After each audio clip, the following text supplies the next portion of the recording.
All right, welcome to the Krug Show. Hope everybody's having a good night. 8 o'clock on the West Coast, 11 o'clock on the East Coast, 8:06 to be exact. Happy January the 9th. Welcome to the Pig and a Pickle Krug Show, brought to you by Pig and a Pickle, the best barbecue in all of Northern California. Check them out in Emeryville and Corte Madera. They're open 7 days a week in both spots from 11 a.m. till 8 p.m. or until they run out. We're also brought to you by New York Style Italian Sausage, Marin Auto Glass. Check them out as well. 415-883-3030. New York Style Italian Sausage, the only kind of Italian sausage I will eat. And Underdog Fantasy and Mojo Fantasy. Check the link in the description and use the promo code Krug, K-R-U-E-G, and they will match you up to your first $100. The great Raj in the house from RSF 49ers. Raj, Happy New Year, man. How are you? Yeah, Happy New Year. I'm doing good. I haven't talked to you since last year, so I'm doing good. The 49ers are the number one seed. I couldn't be happier, so I'm doing good. How about you, my man? Oh, man, doing good, feeling good. Everything's going well, and getting ready for this Niner playoff game. We don't know who it's going to be yet. There's a bunch of things I wanted to talk to you about, but why don't we start right there? Rich Eisen said on his show that he's like, beware of the Rams. He's like really worried about the Rams. And the Rams, of course, if the way it's all shakes out right now, if Green Bay loses to Dallas and the Rams somehow beat the Lions, the Rams come to Levi's for the divisional round. Are you, as worried about the Rams as Rich Eisen seems to be?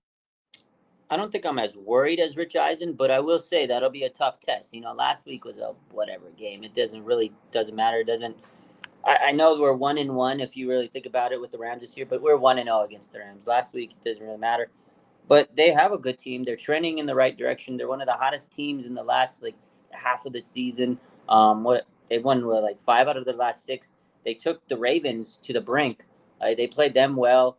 Puka Nacua, Cooper Kupp, Kyron Williams is emerging. They have a very solid offensive cast. Matt Stafford, he's been there before. McVay, he's won a Super Bowl before. So absolutely, this is a team that you have to really prepare for, and it's a realistic chance that they can beat the Lions in this first round of the playoffs. So I don't think I'm as worried as Rich Eisen, but yeah, they are a good team and they're trending in the right direction. And in the playoffs, teams that are hot can make a big run. I remember when the Giants, wild card team, won the Super Bowl. So yeah, absolutely, good team. Keep an eye on them. If you could choose out of these 4 teams, the Niners are either going to take on the Bucks, the Eagles, the Rams, or Green Bay. Who's the team that you would like to face the least? The least, I guess probably the Rams. Out of those 4 teams, they're probably the most dangerous out of those 4 teams. If we're being honest with ourselves, the team I'd want to face the most, and not because they're the easiest or whatever. Green Bay. I think that would be a fun game to see Jordan Love and Brock Purdy, 2 future, quarterbacks that could be kind of leading the league in the future. Who knows? Jordan Love had a pretty solid first year at quarterback, and Brock Purdy's trending in the right direction. We saw what he did this year. I think it'd be fun to see Green Bay, bring up the old rivalry. But that's the matchup I would like to see. And plus, that means Dallas would have lost in the first round. But I think the team I'd least likely to play out of those teams is the Rams. See, I'm going to go with Green Bay. I think the Packers are coming on. They're young. They're one of the youngest teams going. Jordan Love is still very much a first-year quarterback. All their wide receivers and tight ends, are either in their first or second season.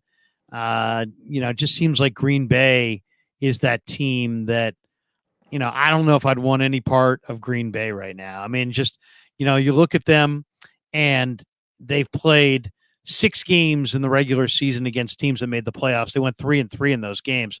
They beat Kansas City, Detroit, and the Rams. And in those 6 games, Jordan Love completed 67%, 12 touchdowns, 4 picks. And then you look at those young players they've got: Luke Musgrave, Jaden Reed, Christian Watson, Romeo Dobbs, Tucker Kraft, Dontavion Wicks. And they started 2-5. They've won 7 of 10, including 3 straight. Wow. LaFleur's a great head coach. Gutekunst has done an incredible job. You look at the guys he's drafted: Devontae Wyatt, Quay Walker. I mean, Anders Carlson, Carl Brooks. I mean, they still have Aaron Jones running the ball.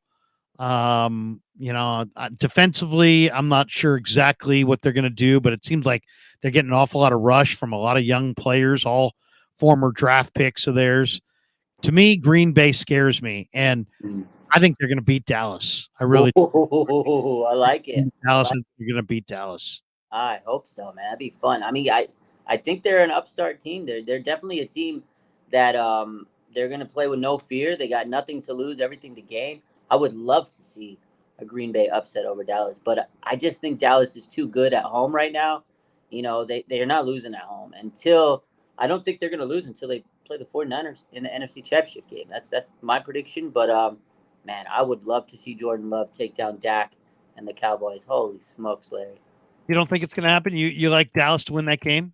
I do, just because they're a different team at home. But you're right, man. You kind of sold me right there. You told me the roster. They got a great team. Rashawn Gary also, Pride of Michigan out there on defense. They got a solid young team. But I think that's the problem.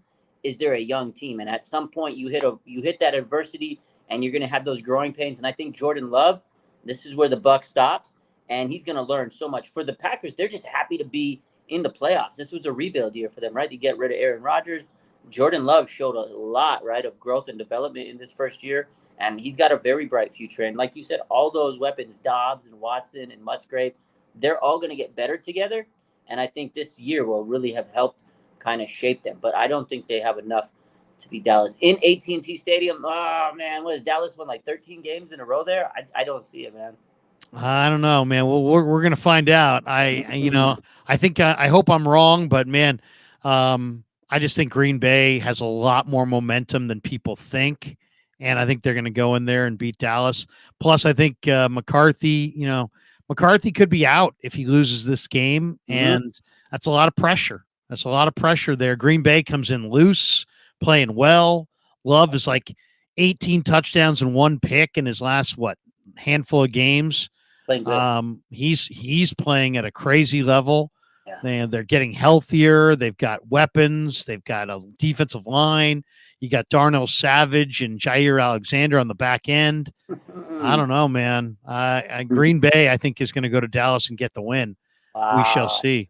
I love it. I love the bold. I like a upset pick. Stick with it because if you're right, oh man, you get to dance about it all week next week. So yeah, I like it. What do you think of the news of the day coming out of Niner camp that they're working out Casey Hayward? Hayward is a corner that played at Vandy, 5'11", 185-pound cornerback, ran 4.57 when he came out in the draft way back when. 34-inch vertical, 19 reps on the bench. He was a highly regarded cornerback at Vandy. What do you think? I mean, he's a guy that, he's not the quickest player, but smooth athlete and guy he's experienced at this point, always a smart player. What do you think of Casey Hayward, the potential that they may add Casey Hayward? Yeah, I actually like the move. I mean, at this point in the season, Larry, there's not like crazy players you're going to be able to sign off the free agency, market or the waiver wire or whatever the case is. But you need depth. Injuries happen. Unfortunately, last week, Jason Verrett was injured, and Kyle Shanahan said, they want a veteran. And this is the part of the season where you need to have a lot of guys that have been there just in case someone gets hurt or whatever. You just can plug in a guy that's been in the league for a long time. You don't have to show him the ropes. So I think it's a smart move, making sure that they have solid depth in the lineup. I mean, I don't think Casey Hayward's going to sit there and be this like huge X factor and, oh my God, be the reason why they win games. But it's nice to know that they're like, okay, we need to make sure we have depth. Playoffs, anything can happen. You just want to make sure you're ready for anything. Like, who knows what's going to happen? But you hope your starters, Diablo Lenore and, Mooney Ward and everybody can stay ready and healthy. But again, you just never know. You need to have depth. And it's nice to have depth that has been in the league for several years. So I like it. I think it's a good move if they sign him. But again, it's not like, it's not like the reason why the 49ers are going to win the Super Bowl. So The Niners, of course, locked up the NFC bye in Week 17, and Week 18 was just a formality, and they got through the game. They did lose Cleveland Farrell, and it sounds like Farrell's going to miss a couple of weeks. yeah, I talked to him in the locker room after the game, and he's like, he said he could have stayed in there if he needed to, but now we find out he's going to miss a couple of weeks.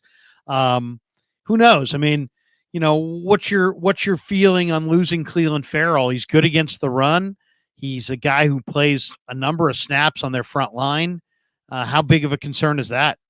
yeah, I like all these. I think we need everybody on the D line. We saw how big of a loss Arik Armstead was. He's coming back, but then you bring him back, and now you're going to lose Farrell. Obviously, he's not as big of a part of the D line, but it's still nice to have that rotation because the 49ers like to rotate guys.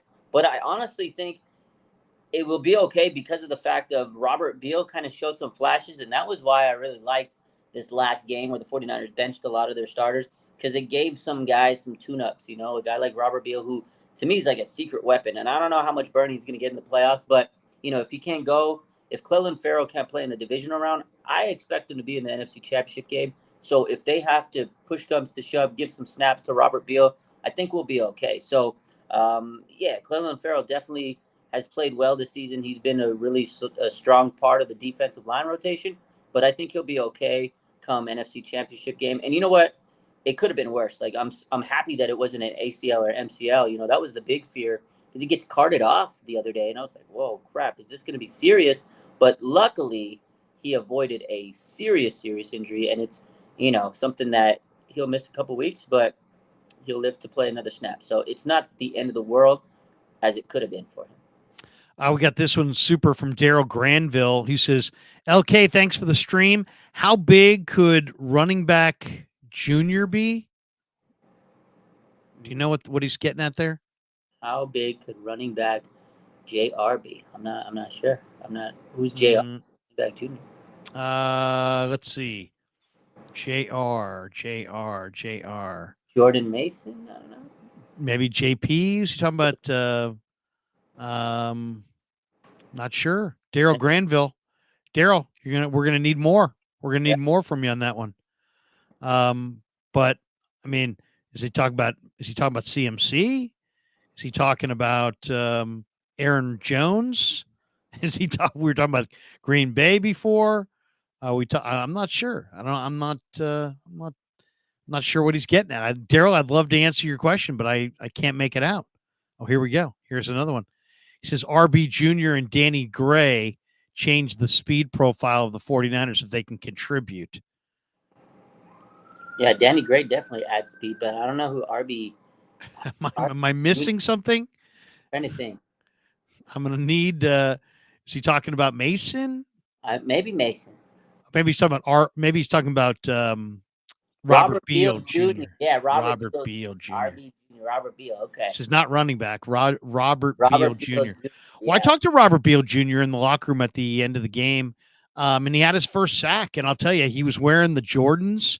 And I said, "Man, those Jordans are sweet." And he's like, "Yeah, my old lady got them for me for his birthday or for Christmas." Nice. So I like Beal, man. I'm excited by Beal. I mean, you're talking about 6'4", 250, and tons of speed. And if you're going to have somebody opposite Nick Bosa who, is going to stretch that defensive line and challenge him, I'll take a guy with, sub 4.5 speed because you can't coach that. Mm-hmm. And I just think that all Beal's got to do is just try to beat everybody off the edge, and that will stretch the offensive line enough to make him a valuable player and a threat. I mean, if he had a bunch of moves, it would be great. But he's got a couple moves that he feels good about, and he's got unbelievable edge speed. So I think Beal is going to help them quite a bit. In fact, I would not be surprised if Beal gets a lot of run. And Daryl says he throws in another one. Maybe I should just ask from now on all the supers. Beal. I wasn't really sure what you meant. Could you give me another super? Yeah. Daryl Granville. I was talking about Robert Beal Jr. LOL.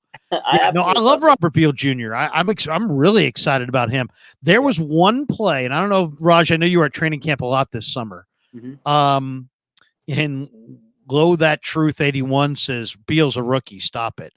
I'm not sure what he means by stop it. I mean, Robert Beal had a play this summer, and I was there every day for camp, and he was rushing off the right defensive end. He's going up against Trent Williams, and I don't know if you were there that day, but he dipped the shoulder, got parallel to the ground, and basically Trent whiffed and never touched him, and he got to the quarterback. And nobody wants to make a big deal about Trent Williams getting beat because he's Trent Williams. He's one of the leaders on the team. But there were a couple of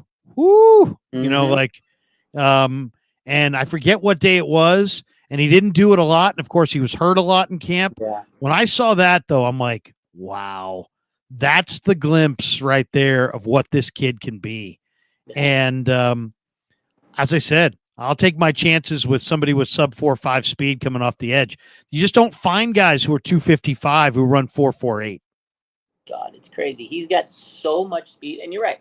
He's got to kind of fine tune himself and get his body right and everything. And he had a lot of injuries to start the season. But man, oh man, when you see this guy's speed, it just flies off the tape. And to me, I think he could be what the 49ers always envisioned having D Ford, because he had that just crazy speed off the edge, that burner speed. The defense is going to be having their hands full with Nick Bosa. And then I think their future in their mind, they said, okay, we got Nick Bosa there. And now if we just add speed, how the heck are you going to stop that speed if you're trying to stop Nick Bosa? So I think the future is very bright for him. Again, I don't know how much he's going to do in the playoffs, but it was nice to see him out there this last weekend and he get his first sack. That's a cool moment for him. But, man, I think he's like one of the secret weapons of the 49ers for the future, because they're not going to be able to sign all these defensive linemen. And the reason they got this guy is because they know. They're like, well, we can't bring everybody back. So we develop Robert Beal, and I think he'll be an integral part of this defensive line for a while, yeah. Well, here's the thing on rookies. You can count on them for about half the season. Yeah. So they're either going to start the year and peter out, or they're going to be, inactive at the beginning and really come on. Mm-hmm. And that's what Beal is. He was, he was hurt a lot in summer. He came back from the injury, and, Chris Kasarek's been coaching him up. He's been looking really good at practice. And you know what? He could give him a 3 or 4 game stretch. Weirder things have happened. This guy played in the national championship game and had a sack. He did it at Georgia. Now, he didn't do it every day, didn't do it every game. And I'm not saying that he could have done it all year if they had played him all year as a starter. But right now, he's fresh. He's playing well. He's peaking physically. He's feeling good. There's no doubt in my mind that Robert Beal Jr. could have 2 or 3 big games, and that could be enough to vault them over the top. I like it. Yeah, you're right. I mean, you're right. He didn't play much, so he does have fresh legs. And with the 49ers nursing some injuries, like you said, like Clelin Ferrell, you throw this guy in, and I think he'll get more snaps than he probably would have earlier in the season with Clelin in there. But it's definitely nice to have a young guy fresh and ready to roll for the playoffs. And, again, he'll be hungry, so he'll probably want to chomp at the bit to make a big play. So either way you slice it, I'm really excited to see Robert Beal play for this team. And again, it was nice to see him kind of get those reps. And when he had that sack, I mean, the speed he had, I was like, okay, this guy really does have some crazy speed. His get off is wicked. So he's going to be a fun guy. And, he's got the right guy teaching him. Chris Kasarik is fantastic. And Farrell, I mentioned Beal to him. I'm like, what'd you think of Beal? And he's like, man, he's an incredibly talented young fella. And he's like, we're going to need him for the next couple of weeks. And there's no doubt. But, I mean, I love what I see there.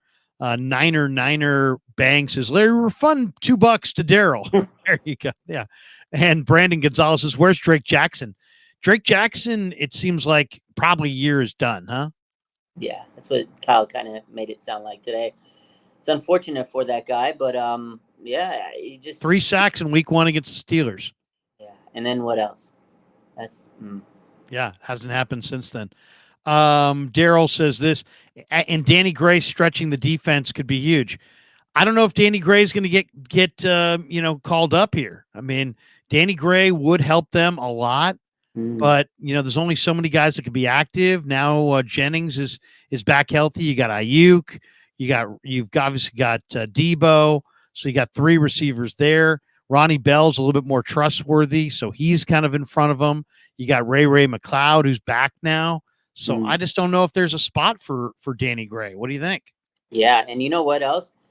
Receiver is probably not an area where they're gonna bring a guy back onto the roster. Although I want to see Danny get a shot at some point. I don't know. Time's running out for the guy, but I think a lot of it has to do with maybe blocking and things like that and staying healthy. But I feel like the guy that would come back because Danny Gray IR, they'd have to kind of activate him on the roster, and they only have a few spots open. I think it's going to be George Odom who they really want to bring back because he's such a great special teamer and he has depth for the secondary. And right now, their safety kind of situation's kind of a little murky. You know, Tashawn Gibson's got a quad strain. Jair Brown's got the knee sprain, and it doesn't sound like he's going to get his job back if he comes back as a starter. Although his future is still set and everything, he'll be a future starter. But I think the Niners want some veterans in the mix for the playoff stretch run. You know that again, Casey Hayward. They brought in Logan Ryan. They really like him because he's a veteran Super Bowl type of a Super Bowl champ. So I think if they are going to bring somebody back from the IR, to me it's going to be George Odom because he can give them depth at safety if they have to play him in a pinch, and he's a fantastic special teamer. So I think if push comes to shove and they had to choose between Odom and Danny Gray, they're taking Odom. He's the veteran, and it gives them depth at a position they really need the depth at. Yeah, Odom is a tremendous special teamer for sure.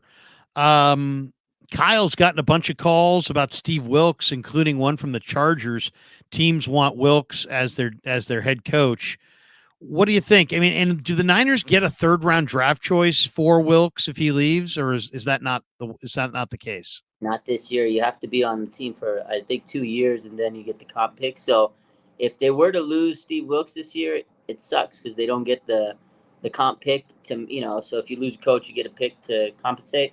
It wouldn't happen this year. So I mean, it would be great for Wilks if he gets a head coaching opportunity. Although I don't think the Chargers are going to take Steve Wilks. I think that they're just going to look at all the candidates. And I know I've heard a lot of people say that Steve Wilks is being eyed on around the league. I think Jordan Schultz posted this earlier that he's going to get a lot of calls, and it comes with the territory. Kyle Shanahan loses coordinators on a yearly basis. It's kind of become an annual tradition. It's okay. Here we go. Which quarterback or which coach are we going to poach for the Niners? I don't think Steve Wilks leaves this year, but I think eventually he will become a head coach. Again, that's why he took this transition. Do good, shine with the Niners, showcase himself, and then become a good defensive head coach somewhere. I think they stick with him one more year and then he leaves next year. The guy I'm worried about is Adam Peters, Larry. This guy's getting a lot of interviews, and in the past, he's kind of turned down interviews. Now he's kind of testing the waters. Tonight, apparently, he had an interview with Washington for their football operations, head of football operations, GM. The Raiders are looking into him. The Chargers are looking into him. I don't know. I don't want to lose Adam Peters. This guy's been so important to the front office, drafting, et cetera, et cetera. Maybe the 49ers promote this guy to the GM. Maybe he's kind of looking around saying, this is what they offered me. What can you do better for me, San Francisco? Why did Rand Carthon get a job before Peters? Wasn't Peters higher than Carthon on the pecking list, or did Peters make it clear to other teams that he wanted to stay here? Or why is it that Tennessee grabbed Carthon when Peters was still there? Well, Wasn't Carthon beneath Peters? He was, but I think last year Peters made it specific that he didn't want, because he turned down opportunities. He even turned the year before. He had a second interview with the Giants 2 years back, and then he says, "No, I don't want to take the job." And then last year, Arizona and I think it was the Titans. He turned them down. He didn't want those opportunities. So maybe it just wasn't the right moment for Adam Peters last year. But also, from what I understand, is he's a Bay Area guy. He has family out in Cupertino. I think he was happy with his role with the 49ers, and he wanted to continue to stay doing, what he's doing here with the Niners. And again, he was happy. And I think now he wants to see what's out there. And then, you can't fault the guy. But also, I think it's more of a tactic to say, all right, let me see what these guys are offering. And then he'll come back to the Niners and say, hey, look, this is the offer. What can you guys do for me? So I think eventually his dream is to be a GM. But if the 49ers can make him a GM, keep him in-house, man. Yeah, I mean, to me, first of all, we have no idea who, we're not in their war room. We don't know their draft meetings. For all we know, Peters is just a guy with a nice smile. I mean, we don't know. Um, I mean, I don't know. Is Peters the guy? And it's a house of cards. It's ready to tumble as soon as he walks out the door, or is he just like just another guy in the room? Is it the Lynch show and Peters is just there? I mean, I don't know. It's impossible to know. My sense of it is that he's a key guy, and there is no cap for what you pay executives. So why not just pay him more money? Pay him more money. If he wants the GM title, give him the GM title. I mean, whether he's the GM and Lynch is the director of player personnel, whether Lynch is the president and Peters is the GM, whether they have the same title, different titles, at the end of the day, they're still working together to draft the team and put together the roster.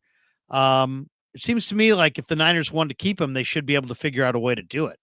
Yeah, and I think they ultimately will. Again, I think that he's going to meet with these teams to see what's out there. I mean, in order to get any position, any job, in my experience, I've looked around, I've taken some interviews here, and then I come back to my boss, say, hey, look, these are some things I've been looking at. What can you do for me to help me out? And maybe again, this is just speculation on my part. Maybe that's what Peters is doing. But again, maybe he's trying to broaden his horizons. They do have Bob Myers out in Washington now.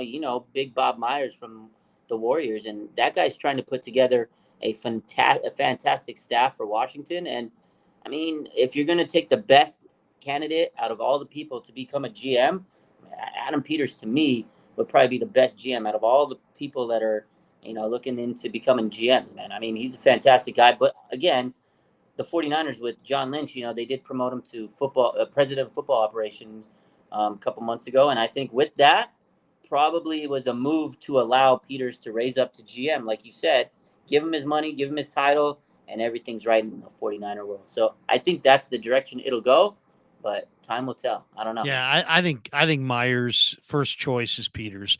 They go back to UCLA together. Myers has been at a bunch of Niner games this year. If you say, what is Bob Myers, when it's like you always want what you don't have. If you're broke, maybe you want to make six figures. If you make six figures, now you want to be a millionaire. If you're a millionaire, now you want to be a multimillionaire. Bob Myers is a multimillionaire, so he probably wants to be a billionaire. How do you become a billionaire? You become a billionaire by, jumping into the NFL, where the revenue pie in the league has jumped from 7 billion. It's jumped from like a $7 billion industry to like a 20 or $30 billion industry in like less than 10 years. So if you really want to make huge money, it's probably not in the NBA. It's probably in the NFL, and it's probably by getting a piece of the pie. And, if you're Bob Myers and Washington's owner comes to you and says, hey, look, we want to turn this thing around. How do we do it? Well, you're an iconic brand. You're in the toilet because of what Dan Snyder did to your franchise. You need a new stadium, but it all starts with having success on the field. Yeah. Success on the field starts with players. Players start with getting a good GM. So you bring in Bob Myers. He brings in his buddy Adam Peters from UCLA. They hire the right coach, maybe Slowick from Houston, who has the Niners system. Yeah. And you draft well. You have some success. You turn things around. More people come into the stadium. Now you get a little momentum on the field. Now you get a new stadium. You get out of FedEx Field. Now you've kind of re-energized and jump-started this iconic football brand. They got a brand new stadium. Now the franchise value goes up exponentially. If you have a piece of the pie, you may make $1 billion. I mean, who knows? I don't know. I mean, I got to think that that's what Bob Myers wants here. What's Bob Myers' next move? He's not. People said, oh, well, he's not going to leave ESPN. I'm like, what? Are you kidding me? He's staying at a Best Western in Bristol, Connecticut, giving his opinions about Ja Morant on television. That pales in comparison to what Bob Myers could be doing. And to me, it's like, this is a no-brainer. You come to the NFL, you jumpstart the Commanders brand, you get them a new stadium. All of a sudden, their value and their franchise goes up significantly and you get a piece of the pie. Now you're making, tens of millions, hundreds of millions on your way to billionaire, right? You got to figure it out, Larry. You got it down to the wire. But you know what? You're absolutely right.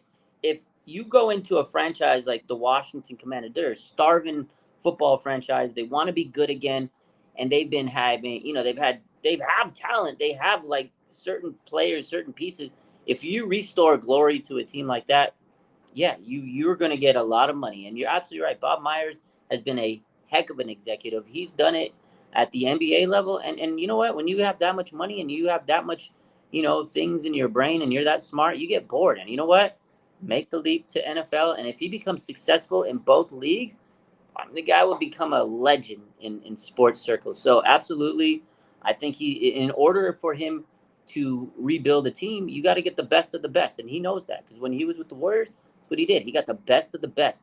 And again, you never know. I mean, he is buddies with Adam Peters, and that's to me the one ace in the hole that he holds over anybody else. So if Peters goes, I think it's because of Bob Myers. But I think the 49ers will make sure they make Adam Peters a well-paid GM for the 49ers. Yeah, keep him around. Keep him around.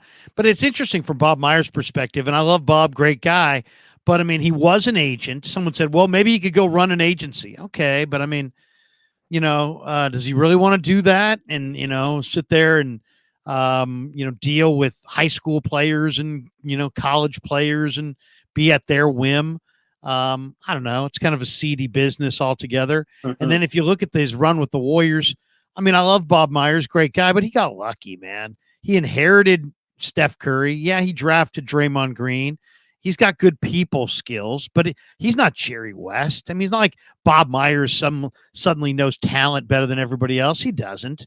So it's not like he can recreate it's not like he can build dynasties anywhere he goes. He's not that kind of a personnel guy. He hits on a few, he misses on a few.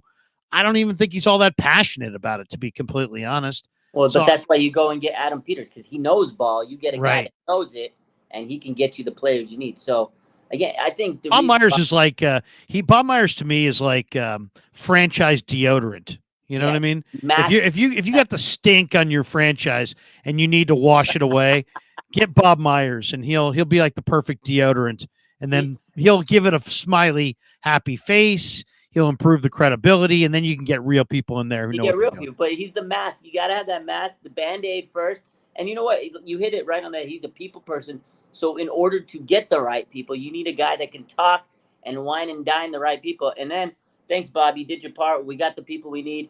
Appreciate you for putting the deodorant. Now let's get cleansed. So I agree with that. That was a good take. Thank you. I'll be here all week. Javon Hargraves says the Niners work harder than the Eagles in practice. Oh. What do you think? What do you think of that? I mean, what do you think is going to happen with the Eagles? Are they going to beat Tampa or are they going to circle the drain? They're going to circle the drain. They're on a huge down slope. Like, this is crazy. And this is not the first time Hargraves said it. He said it on the Ark Armstead podcast, right? Where he says that they were chilling. They were late. Like, they just don't practice hard. They have like walkthroughs on Wednesday. On Cam Hayward last year, he was on Cam Hayward's podcast, and he said pretty much the same thing. He goes, by week 10 afterwards, we had 2 practices a week. One of them was just a walkthrough. We didn't really do much. He says the reason why is because Philly, they believe in sports science. So like sports science means you got to rest the body, rest the mind. Don't push yourself to the limit in practice so you can limit injuries. But to me, that just tells me that they're just kind of half-assing it, being a little soft. Like he told Armstead, like, we do not practice as hard as the 49ers. And you go to training camp, these practices are intense from the moment training camp starts. And that's what Armstead was saying. And he says they've gotten easier over the years. Kyle's gotten a little soft on him, but that's just crazy to hear that the Eagles, their culture is, whatever, just go to practice, go through the motions, whatever the case is. And the 49ers, they're like, no, we want to be callous, we want to be physical, we want to be tough in practice the way we want to play. And it just shows you the difference. Because look, I believe it. Look at Philly. They have fallen absolutely apart. Just like Nick Bosa said, we put the blueprint out there, and teams are just dominating. I think they've won 1 game in their last 6 games. Crazy. I think Philadelphia loses to the Buccaneers.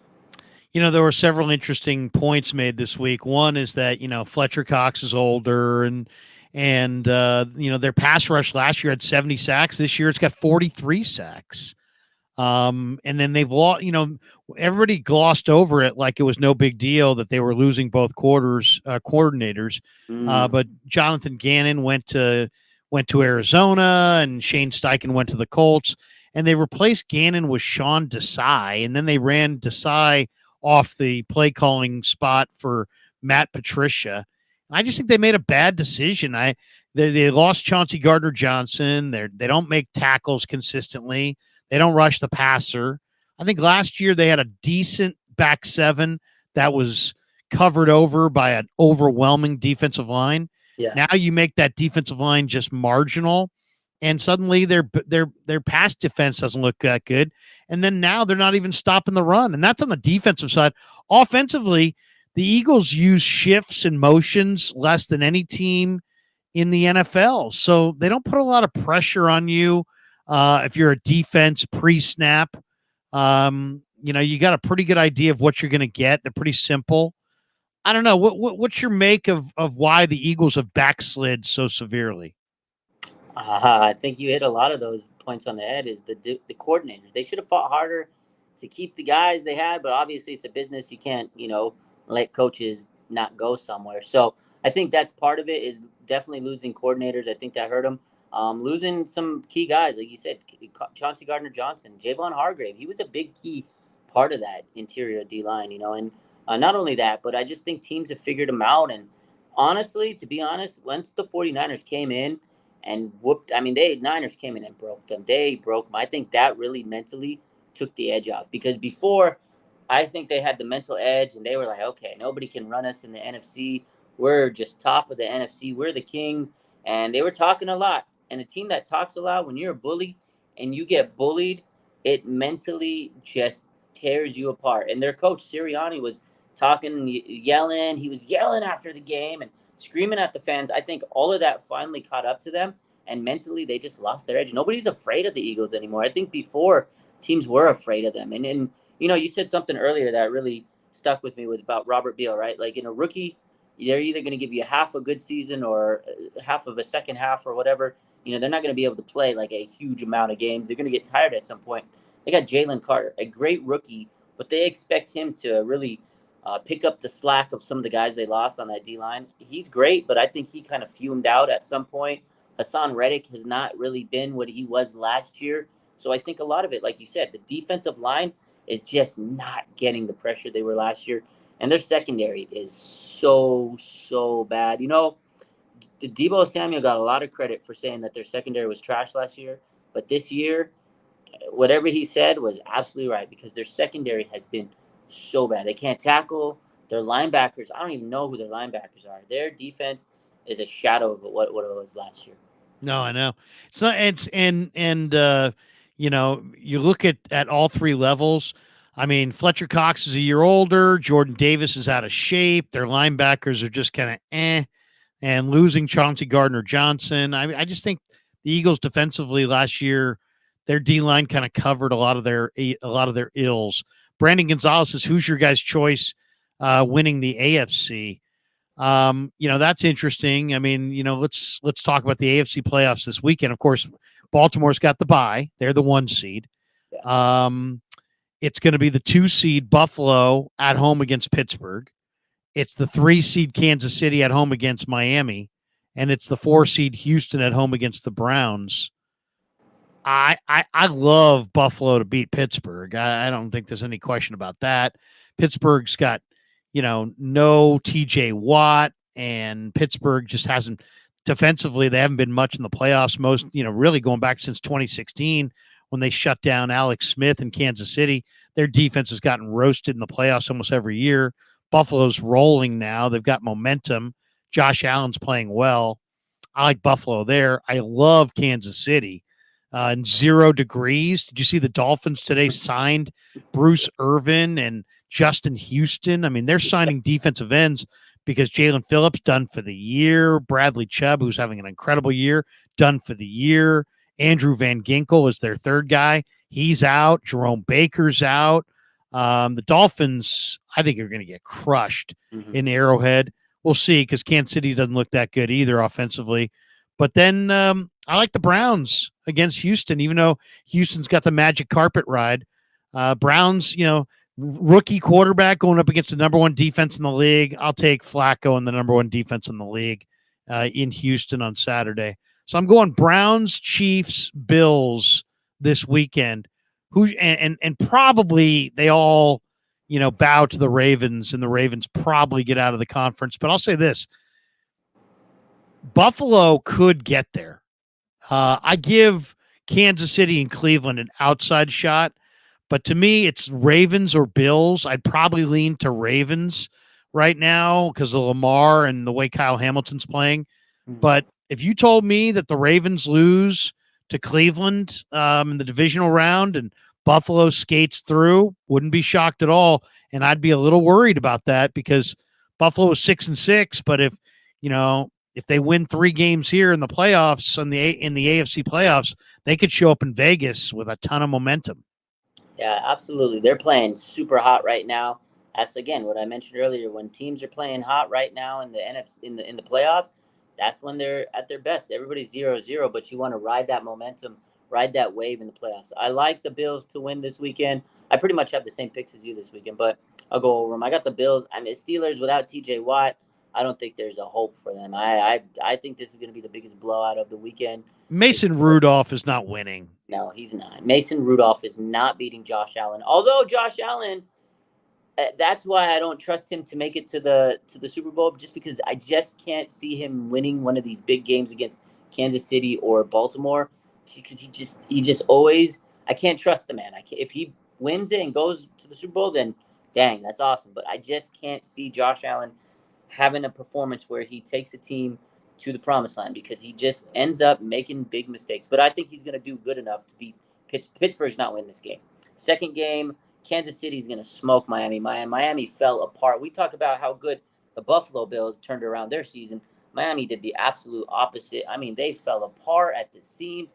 Mike McDaniel kept in his Bradley Chubb the other week against the Ravens, getting blown out, and he blows his ACL. Like, that's how bad their luck has been. Injuries galore. It's terrible. I feel bad for them, but I think the in-season Hard Knocks was a bad idea too. I think so. I don't think you need those distractions, and that's why Kyle doesn't like that stuff, and he's smart.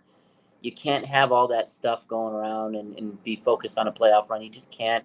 I think Kansas City is a very underrated team coming into the playoffs. I know they had offensive struggles, but they have Patrick Mahomes and Andy Reid, and they're still a dynamic duo.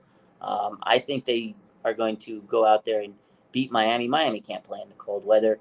And then, the other game, man, though they did play well last year in Buffalo in the playoffs, but they're, the thing about it, Kansas City's going to be eager to show that they're the Kansas City that everybody thinks they are.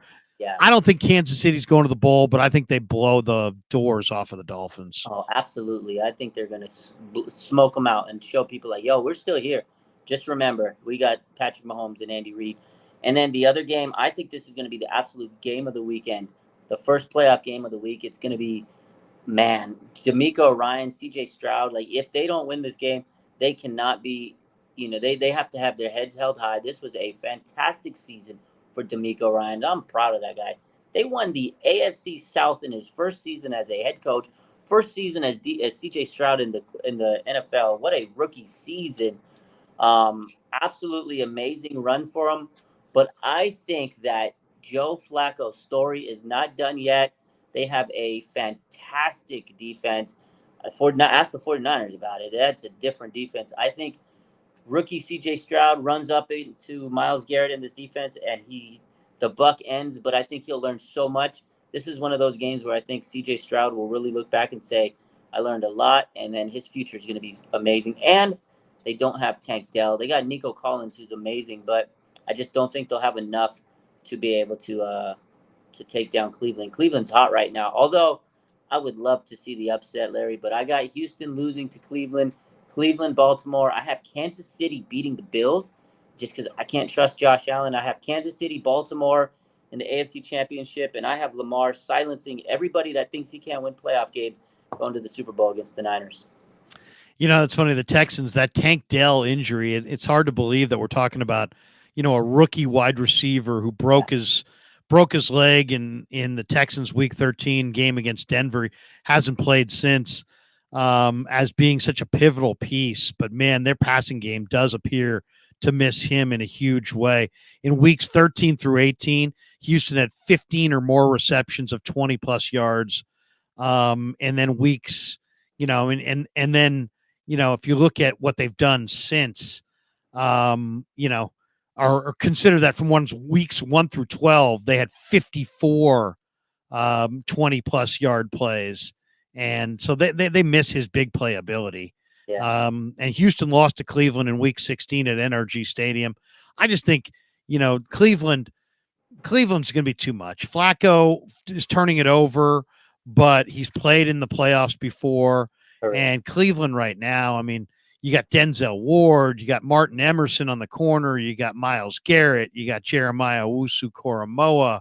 The Browns, they led the NFL in turnovers in the regular season with 37, but they still went 11-6 because they take the ball away. 28 takeaways for the Browns. And, that to me, that's a big thing. How lucky are the Browns, by the way? They lose to Deshaun Watson, wind up with Joe Flacco, and they're better off for it. I mean, that's pretty incredible. I definitely like the Browns.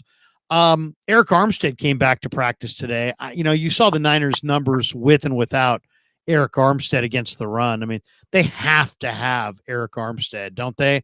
I mean, I love the fact that Kyle sat Greenlaw as well last week. I mean, to me, you got to protect Greenlaw from Greenlaw because he just plays so damn hard.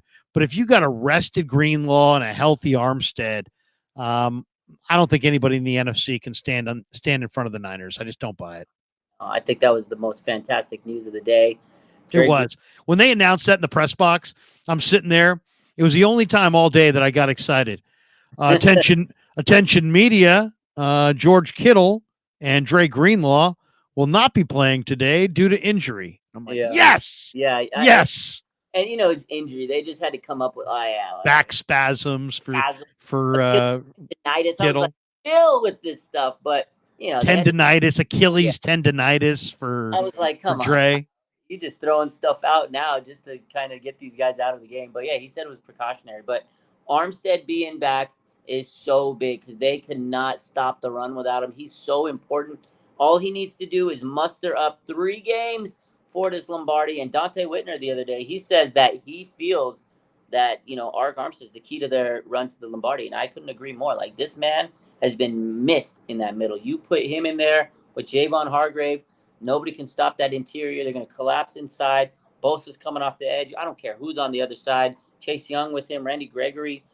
That's what we need from this defensive line. Pressure, pressure, pressure. In the playoffs, you pressure a quarterback, and it's a good night, Sally. So, big news. And the other news today was Juwan Jennings is back. That is massive because yes, out of concussion protocol. Ronnie Bell's been getting screamed out on the sidelines. Ray McLeod, he's been dealing with the ribs. So, to me, having Juwan Jennings is huge. He's such a clutch receiver. Third down, third and one. Juwan, I was happy about that one because, he missed 3 weeks with the concussion. That must have been a bell ringer. I don't know. Seriously. Well, you just never know. I mean, everybody's brain injury is different, but it's scary. Yeah. It's scary. And Juwan's just such a big, you think of Juwan Jennings. It's like if you're not a Niner fan, you're sitting there going, what? You guys are celebrating Juwan Jennings? Yeah, it's like insider knowledge, It's like if you don't realize Juwan, it's like, what is it? Show me you're not a real Niner fan. If you don't appreciate Juwan Jennings, you're not a real Niner fan. Yeah. If you haven't watched Juwan Jennings come up with big catch in big moments, Green Bay, Dallas, gotta have it. 12-yard out pattern, and the guy catches it and gets out of bounds. It's like, Juwan Jennings is the truth.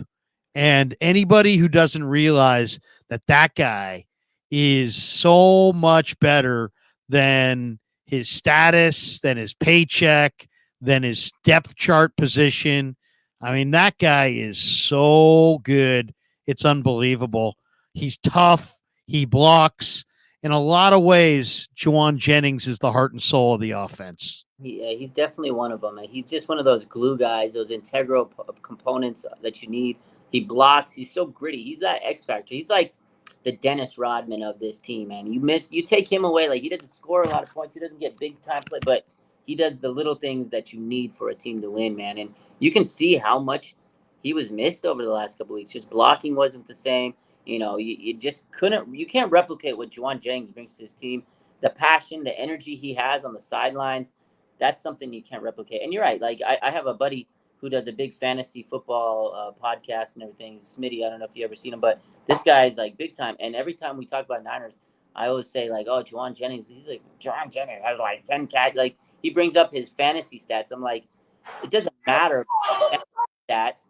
This guy is integral to the team as a key. Like he's just one of those big time X factors. So yeah. Here's one of my favorite Juwan plays. Watch this one. Sure. This says it all right here. Purdy back to pass. Jennings in the flat. Throw you away like a wet piece of tissue and going into the end zone. And it's time to dance. Yeah, that guy's bad. He's a bad man.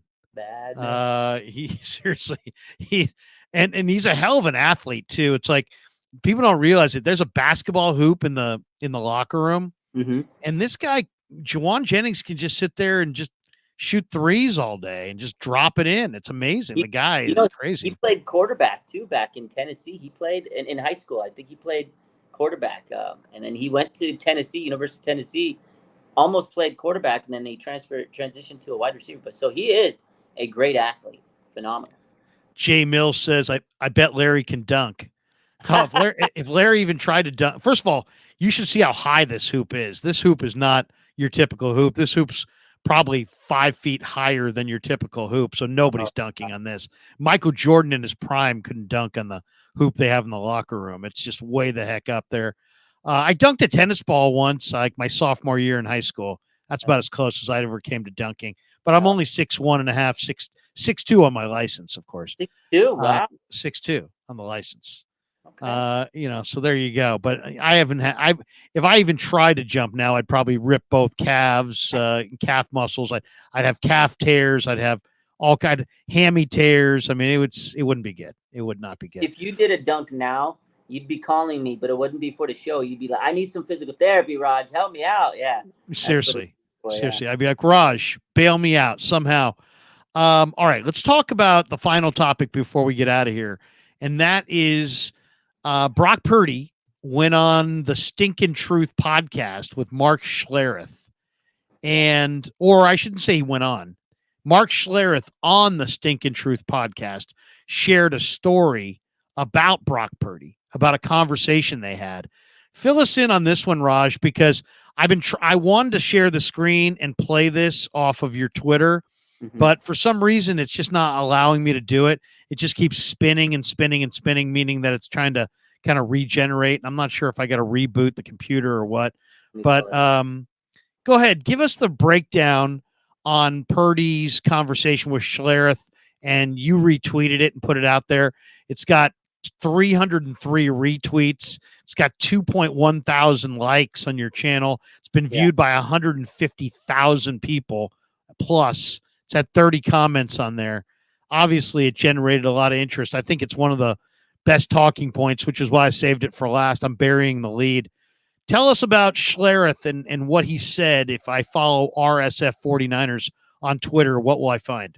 Yeah, so Mark Schlereth last week on his Stinkin' Truth podcast, he was breaking down, a lot about Brock Purdy. He actually was talking about the Ravens game and what he got out of it. And actually, before he said this excerpt, this little part of the conversation, he says that he actually was happy that the 49ers lost this game because he knows that they could learn a lot. And he says that Brock Purdy has he said when he went back to the film, he saw stuff. He's like, there's actually a lot of good in this film that he could take away from it. And he says, Kyle agreed. Like, yeah, it was a bad loss, but at the end of the day, there's so much that they could have learned from this game that'll make it better for them. So I think that was his big talking point. But then he says, he's really impressed with Brock Purdy and just the way he is. And he says he kind of took him back with one of the comments he mentioned to him. And And they were like, "Oh, well, what did he say?" So he says that Brock Purdy told him that anyone that calls me a game manager, because we know all these last couple of weeks, people are saying he's a game manager. Cam Newton said, "Oh, you're just a game manager."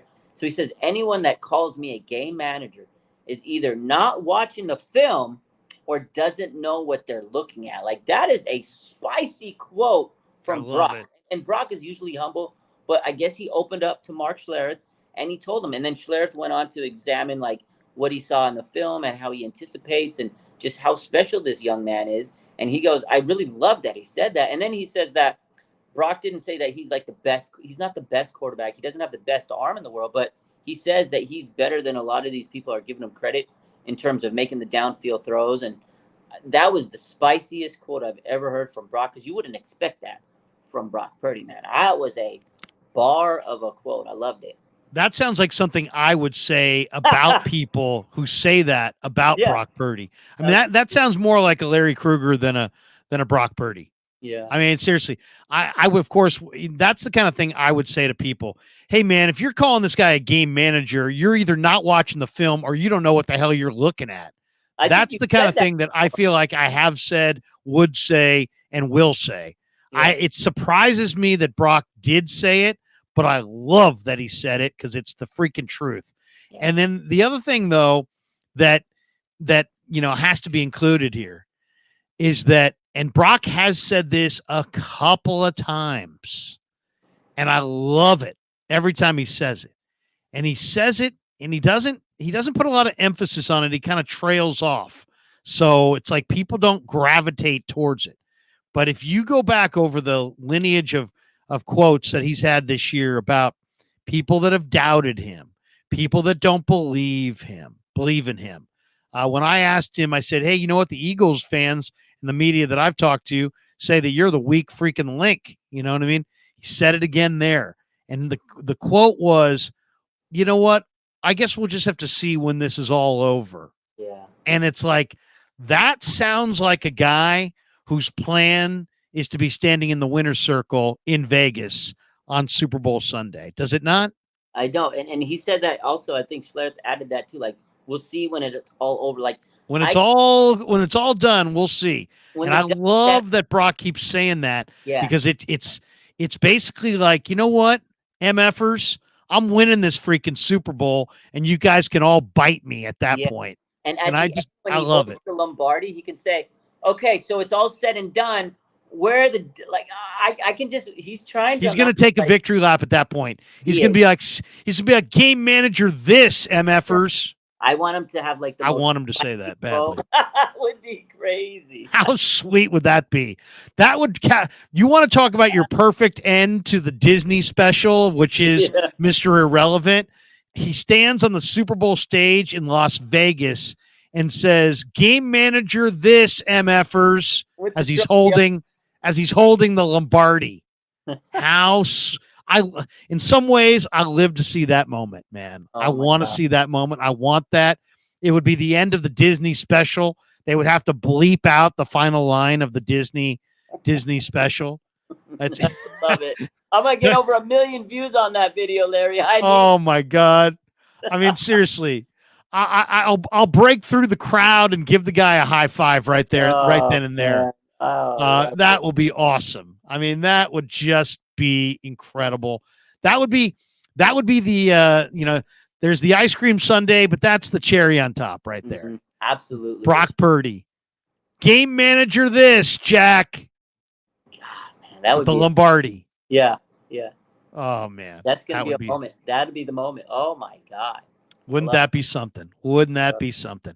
And by the way, after watching Jim Harbaugh win and watching the Ravens with John Harbaugh and Father Harbaugh and Mama Harbaugh and watching the whole thing, I would love to see the Niners get the Ravens and slap them around and get payback for that Super Bowl in New Orleans, because the Niners should have beaten them in New Orleans. The Niners probably should have beaten them earlier this year, but the 5 turnovers, and it was just the game. The Niners had more yards rushing, more yards passing. I mean, the Niners in a lot of ways won that game in several different ways. but the turnovers are the turnovers, and the Ravens won legitimately. But I would love to see John Harbaugh have to just get beat down in the Super Bowl by the Niners A game. I would love it. I would love it to have Jim Harbaugh being the only one winning the trophy this year, and his brother just crying, and his dad and his mom, oh, we're so tired. And I want to see Brock Purdy hoisting that Lombardi over John Harbaugh. Oh, my God, I need to see it, because you're right. We owe them some revenge from that New Orleans Super Bowl. Super Bowl, I'll never forget it. Oh, talk about it, ran the ball, whatever it is, but we need redemption, Larry. Oh, God. And then you know what? It would be great if Shanahan on the stage, as he's accepting the Lombardi Trophy, he hands it to Jed, and he says, "Here's the win over the Ravens that Harbaugh gagged away." Oh! Hey, Jim Harbaugh, call another timeout, MFer. Oh no! This is what you don't have, Jack. This is what you don't got, buddy. Bad. With Shanahan popping the jersey. How about them? And I want to see Brock with the cap turned backwards. Yeah. Cap backwards. Backwards hat, Brock. Coming. Hey, Colin Cowherd, lead this, buddy. Lead this, Jack. Brock doesn't talk enough trash. He needs to hire me as his trash talking writer. Because if you were his trash talking writer, I don't know, Larry. That'd be awesome. It would be awesome. Oh, man. Dink and dunk this, MFers. The hat backwards. Hey, this is for the one that Kyle up there. This is for the one that Jim Harbaugh couldn't win for you. Man. Jack. Yeah. Have a good night, John Harbaugh. Be awesome. Be absolutely awesome. Here we go. Mark Graves, Larry's Brock's hype man. Absolutely. Because Brock's too humble. He's going to be like, the Ravens were a quality opponent, and you know what? They got a great defense. They got a hell of a defense, and they battled like crazy, and we're just real fortunate to get this. And, I just wanted to say, thank you to everybody, and I'm just lucky to be here. It wasn't me. It was all these guys. And, I'm just here. I'm just lucky. I'm just glad to be here. Blah, blah, blah. He needs me in the background saying, Larry's writing up, say this. Yeah. Oh, we dusted those MFers. Well, I can't say this, Larry. Yeah. Game manage that. Game manage that. You know what? I will go and make that Krug Show T-shirt and put game manage that.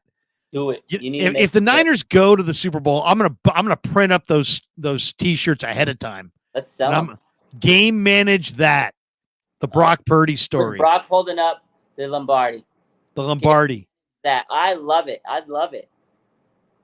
That would be so sweet.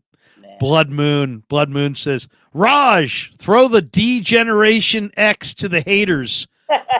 You remember DX?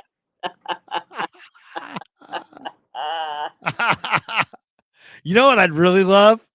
If Brock Purdy put the hat on backwards, game manage that, and then Shanahan grabs the mic and says, "Who's got it better than us?" Nobody. Thanks for coming, John Harbaugh. Go hug yourself.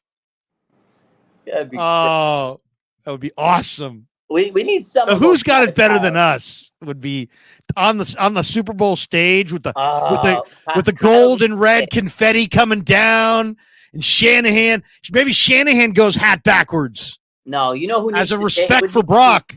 It would need to be Jed, because him and the whole him and Balky, and it would need to be Jed and say, "What if I got to ask you guys something? Who's got it better than us?" No, you don't need to be better if Jed got up there with a hat backwards and in a Balky impersonation.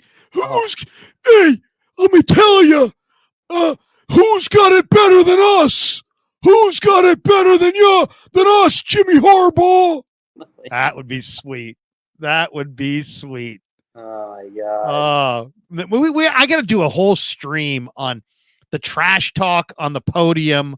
What you would, in an ideal world, what would you want to hear on the podium from Jed, from Kyle, from I'd love to hear John Lynch do a bulky. We got here because we didn't draft any MFers with torn ACLs. Oh my God, man.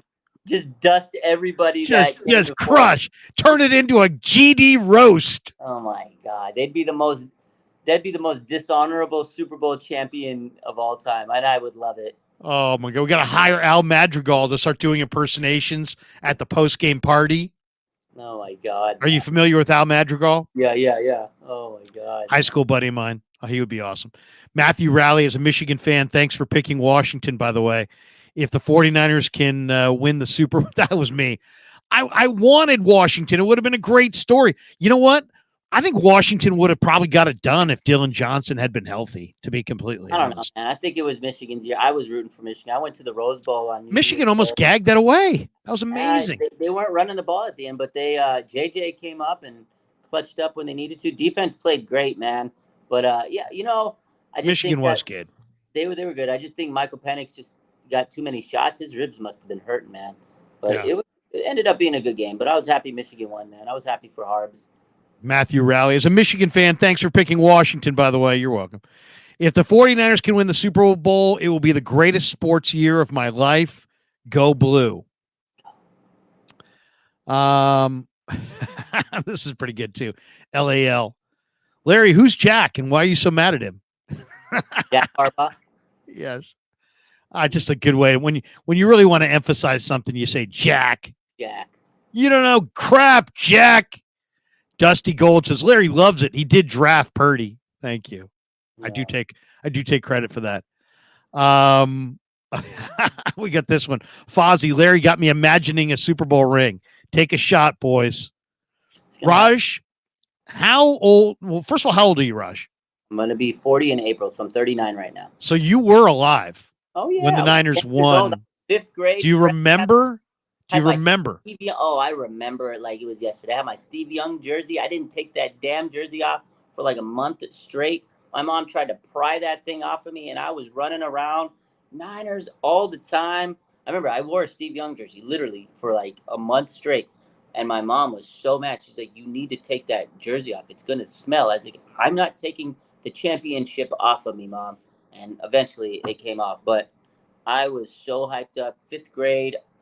On top of the world. Are you going to go to Vegas if the Niners go to Vegas? I think I do. I think I am. I want to go. Yeah. If you could stay anywhere in Vegas that week, where would you stay? Oh man, honestly, I used to live there, so I've been everywhere. So you go Airbnb or you stay on the Strip? Honestly, I'll probably just stay at my mom's house because it's free. Oh, look at you! I get home cooked meal. I go see all my boys, all my friends. I got so many friends and family over there. So I'm going to stay close to where my family is, and I'm not even going to worry about this trip because it's too crazy. So I would have my own car over there. I would have my own place, get home-cooked meals. So if we go to the Super Bowl, I don't have to worry about room and board. How would you celebrate the 6th Lombardi? Oh, my God, man. What would you do on Super Bowl Sunday night if the Niners got the 6th Lombardi? So, honestly, I already know. If they win, I'm going to be at the post party with all the players and everybody because I know a guy that he's the guy that takes care of that. So my buddy, you want to hook a brother up? I mean, I might have to. Seriously. No, I know I know my buddy. He's having like the 49ers after party if they are going to be doing that. So I'll be there with, that's where I'm going to be. Oh man. I love some of the people in the chat. We got Larry's high right now. No, I'm not. I'm thinking about it though. I'm thinking about how great that night will be, and I'm starting to think about it. What do you do if they win the Super Bowl? What is Larry Kreuger gonna do? Well, I want to be in Vegas, and I would love to go to the team party and just go up to Shanahan and just shake hands. Go up to Lynch, just shake his hand. Go up to Jed, shake his hand. Go up to Brock and just say, "You did it, brother. You did it, brother." Because it would be incredible. Chef Aces, how would Ralph Barbieri say, who's got it better? Tom, who's got it better than we do? Tom. Who's got it better than us? That's how Ralph would say it. Pretty good. Dusty Gold, I'm happy for Harbs. Joey V, Larry, love you, man. Thank you, brother. Thank you, brother. Cosmo, those gummy bears are kicking in. They might have. Oh man, it would just be so sweet. It would just be so sweet. We've been waiting a long time for this one. It would be amazing. It would be amazing. I think I just walked down the strip, with just yelling champs. Yeah, champs in town. What about the parade? You going to the parade if they win? Where would the parade be? Down Great America Parkway? Probably San Francisco. Great America Parkway. They're parading down Tasman. What was that? Wasn't there a parade that went super fast? What parade was that? They went super fast. Did you see that? It was like a really short parade and they went super fast. I don't remember that one. Oh man. All right. Let's see. We got this one. Jason Lynn. I want to see Larry Kreuger taking shots with Kittle after the Super Bowl. Oh, I need that. Oh, I would absolutely be on cloud 9 because we've been waiting on this one for a while. LAL, Larry, I love that first impression. Love when you do that one. Appreciate you. But Bazzy me on. Larry's on one tonight. Vicky Pelich. It says lady, but I think it meant Larry. Larry, do you still like Michael Penix to go in the first round of the NFL draft? Washington sucks. Yeah. Oh yeah. I'll say this. If Michael Penix, I don't care who the Niners have at quarterback. If Michael Penix is on the board when the Niners pick at the end of the first round, I'm drafting Michael Penix. God, killing. Absolutely. I would absolutely draft him. You trade him for 3 picks. Michael Penix has one of the greatest arms I've ever seen. Wow, I mean, he's got a laser. He does. Laser. He throws some pretty balls. Yeah, he throws some like pretty. He sometimes parading down Tasman. Susan says this is getting me hyped. Yeah, well, that's what we want to do. Showboat 278. Crap, Larry's high. No, Larry's not high. But if you want to stop by, do you have an AJ Jenkins jersey? No. Yeah, I do. Oh my God. Will I wear collector's item, man? I never wore it. I just have it because it was a gift, and by the time I went to find return it, I couldn't find the receipt, and I ended up keeping it. Rommel Ramos says, did you guys see Grant and Lowell's video? Lowell reading a letter to him from Jim Harbaugh, had Grant crying. It was a good show. Like crying and laughter or crying and crying? Probably crying and laughter. Dusty Gold says, make sure you wear your Krug Show podcast shirt as you're getting drenched in champagne. Yep. Oh, man. I mean, I would be. This. Yeah, seriously. Krug Show podcast this. Mark Graves, what alcohol are you using to take shots, Larry? Gosh. What can I shoot the most of? Mm-hmm. Have you ever had a kamikaze? Yeah, I have. Those are strong. Those are strong, but they're damn good. It would have to be something like that. It can't be straight whiskey or vodka. It can't be. It's got to be something that's like a drink. Alabama Slammer. It's got to be some foofy drink. I can't be, or like, I got a buddy, or I should say my father-in-law makes, who's also a buddy. He makes cranberry vodka. Oh. Cranberry induced vodka. And we take shots on Christmas. Oh, wow. And Thanksgiving sometimes after dinner. And it's so good. I mean, I could throw back. Those ones they go down easy. You could take like 10. It's kind of like a vodka cran shot. Yeah. It's Cosmo. Krug streaking Las Vegas Strip if the Niners win. Yeah. No. We got this one from Amin Morris. How about a Brandon Lloyd jersey, Raj? You got a Brandon Lloyd? I actually would love one. I don't. Frank Tom Ocean, shout out Raj and LK. Been a great season. You guys and all the other content creators have made it even better. Go Niners. Can't wait till February. Absolutely. Someone says a Long Island iced tea. Those aren't bad. Buttery nipples? I've never had buttery nipples. You never had one? Yeah, no. It's like a Kahlua infused drink. Cognac? Oh. We're gonna have a sifter? What are we gonna be in somebody's den and drinking out of a sifter? Sipping that cognac. I get this. The Niners won the Super Bowl. I did 3 cognac shots, and then I fell asleep, and Raj went to the party. Yeah, right. And that's what would happen. If I take 3 shots of cognac, I'm going to sleep. You done with that one. Yeah. Fireball? I'll tell you what I'm not drinking. I'm not drinking 151. Oh. Have you ever had 151? I haven't, but I know it's pretty intense, huh? Unbelievable. Very intense. Goldschlager's another one. I can't drink any Goldschlager. A couple last chats and we'll get out of here. They're not supers, but they're too funny. Mark Graves says, Purdy, I got 2 words for you. Manage that. Manage that. I like it. But I still think, if I'm Shanahan, I got to finish with a who's got it better than us. You know what? He absolutely has to. Like, Kyle Shanahan has to stand up at the podium, get in the mic, just look at everybody and say, who's got it better than us? Like, that would be that's probably what I would say to Shanahan at the Super Bowl after party if they let me in. I'd go up to him and be like, Shanny, I'd go up with the high five. Who's got it better than us? And as he starts laughing, security, get this man out of here. Seriously. Hey, I was just joking. What if he's like all pissed off? Hey, man, Harbaugh's my buddy. Come on, man, don't make fun of him. He's a coach. I'm a coach. We're sticking together. We just beat his brother tonight. Have some respect, BV50. Yeah. Or Brock says, system this, dude. Yes. Mr. Cartier 7. Please stop, Larry. I'm visualizing that right now.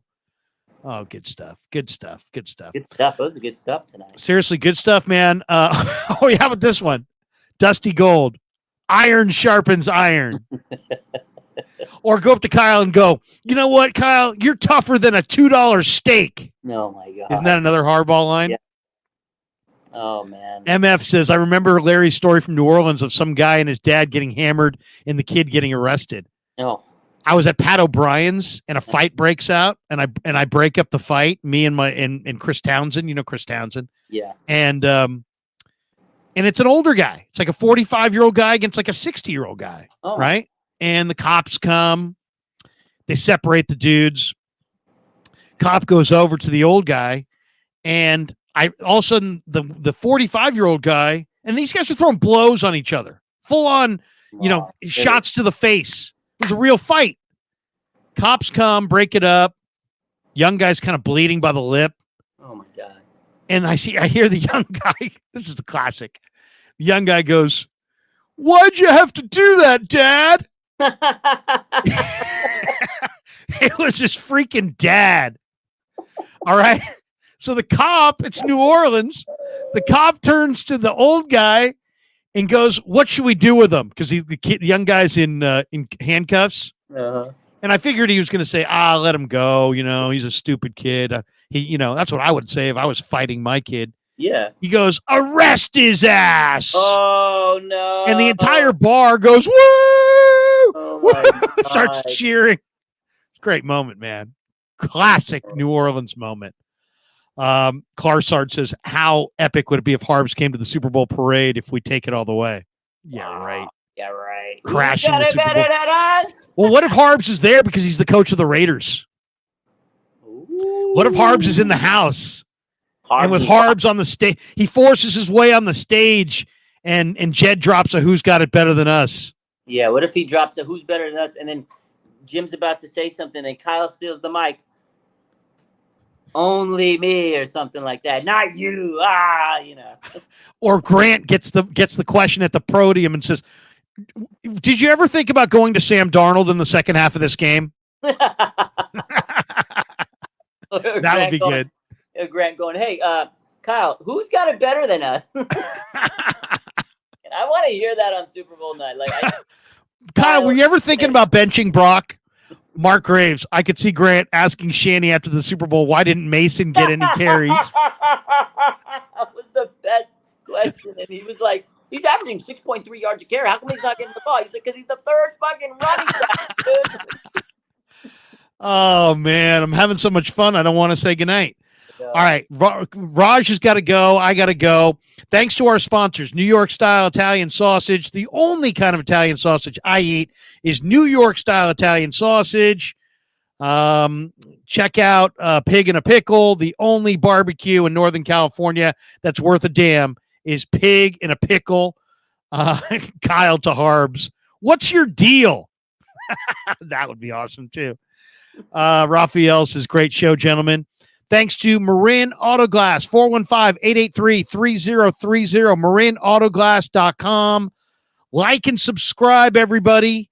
Great stream, man. A lot of fun. Hope everybody enjoyed it. Have a great day. Bright and early tomorrow morning, Guy Haberman's going to be in the house, 9 a.m. Me and Guy Haberman stream tomorrow night. We're going to go every Wednesday at 9 a.m., so I'm doing a morning stream with Guy. Should be a hell of a day. Thanks to Raj. Raj, tease anything you want on your channel. What do you got coming up?